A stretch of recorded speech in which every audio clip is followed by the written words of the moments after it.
Trop facile. Ça va être l'une des palettes les plus rapides. Car il n'y a pas grand-chose à dire, tellement l'équipe Alpecin a dominé ce sprint. On va le voir avec... et on va quand même le reciter quand même. Ouais.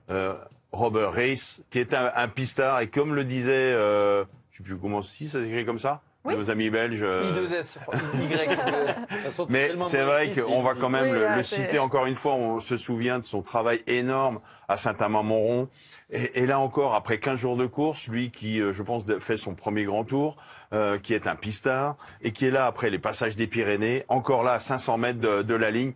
Et voilà, comme prévu, il doit aller jusqu'au dernier rond-point. Et à l'entrée de ce dernier rond-point, on est, vous le voyez, à 400 mètres de la ligne, et c'est à partir de là que Mathieu Van Der Poel va faire son travail. Mais après, Mathieu Van Der Poel, est-il capable, lui encore,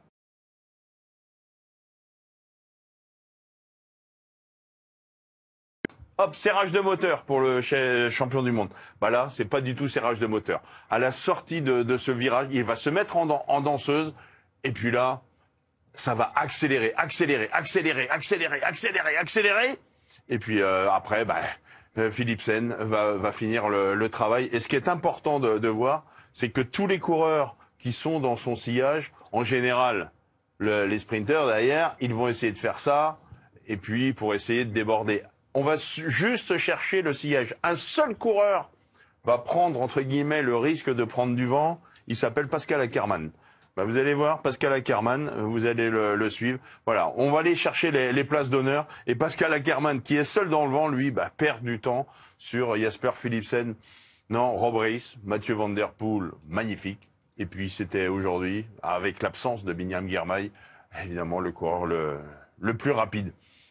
Non, voilà. Trop facile. Trop facile. Quand on a un très grand Mathieu Van Der Poel aussi, ça aide. Hein. C'est vrai qu'on se disait là, par rapport à l'an dernier en début de tour, voilà, c'était aussi ce qui manquait peut-être à Jasper Philipsen là pour être aussi performant. C'est un élément parce qu'on se demandait qu'est-ce qu'était venu faire Mathieu Van Der Poel.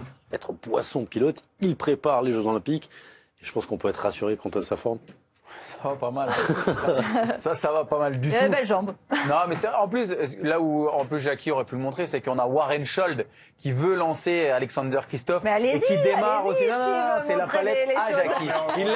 Il l'a vu. Mais Warren Scholl, il fait 30 mètres, il s'écarte, il est au taquet, il toxine, et Van Der Poel accélère encore. Non, effectivement, là c'est une vraie victoire d'équipe.